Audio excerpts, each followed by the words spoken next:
So, Becca and I have been talking about Uncle Tom's Cabin, which is this book from the 1850s that Abraham Lincoln actually said started the Civil War.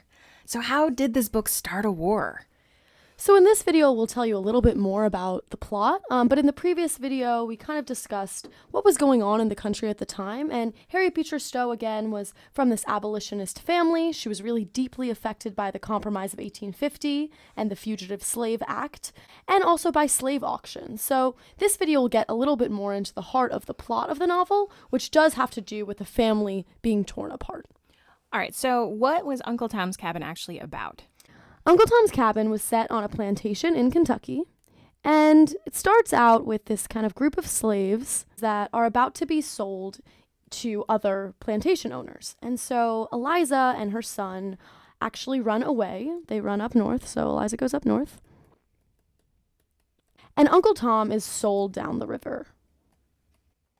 So, Eliza is trying to make sure that she and her son are not separated by being sold. So, she decides that she's going to escape and take her son with her up to Canada.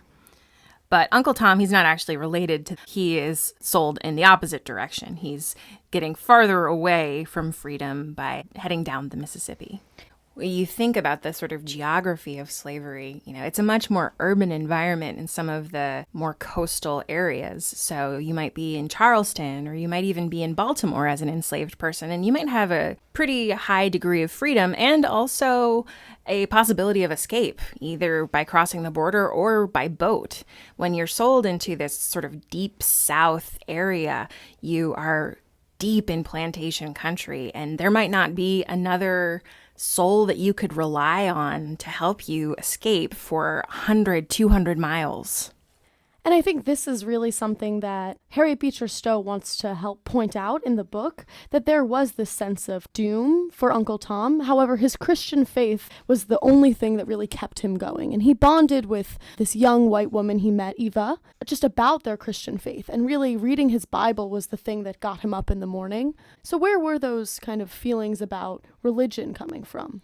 You can definitely see that Harriet Beecher Stowe is influenced by her own family's faith, which is influenced by the Second Great Awakening. And the Second Great Awakening was this kind of flowering of religious belief in the 1830s and 1840s. It was kind of a reaction against the era of Enlightenment, which was what had inspired the founders of the United States to think of a more humanist world, a more rational, scientific world. People start going to camp meetings, they have religious revivals, they experience religious conversions.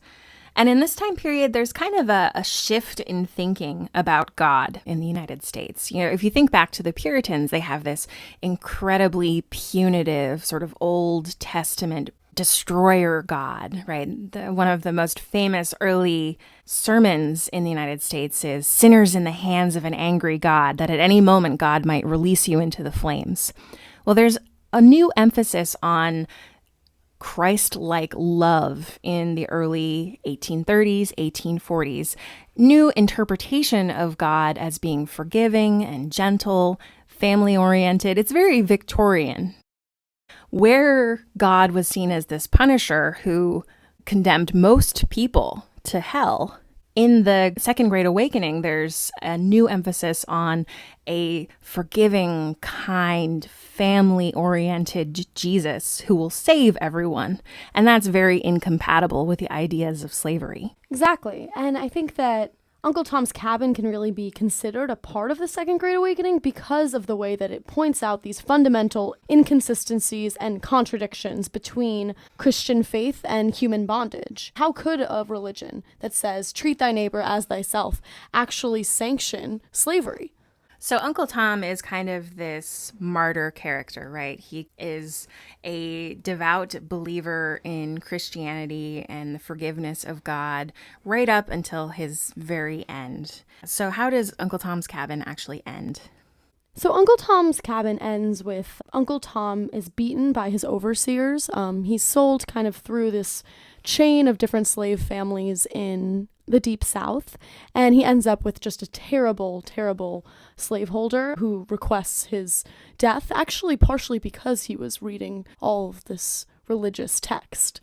And this slave owner was named Simon Legree. And kind of this name, Simon Legree, has actually stuck with us in popular culture to mean a really evil, cruel, punitive master. And the rest of the family actually meets back up. Eliza is reunited with a bunch of other people that were on the original plantation, and they really think about Uncle Tom as this martyr. They hear of his death, and he's looked at as kind of this sacrifice for the cause of freedom. Right, and then also Uncle Tom, he dies never having renounced his Christian faith, and his example of martyrdom actually leads everyone who witnesses his death, including Simon Legree, to convert to Christianity and to vow never to hold slaves again.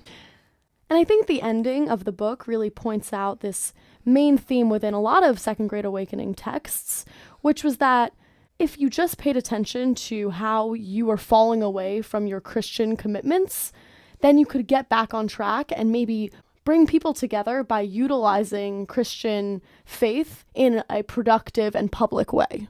So the book is published in 1852, and then what happens? How do people receive this book? We'll talk about this Tom mania that ensues in the next video.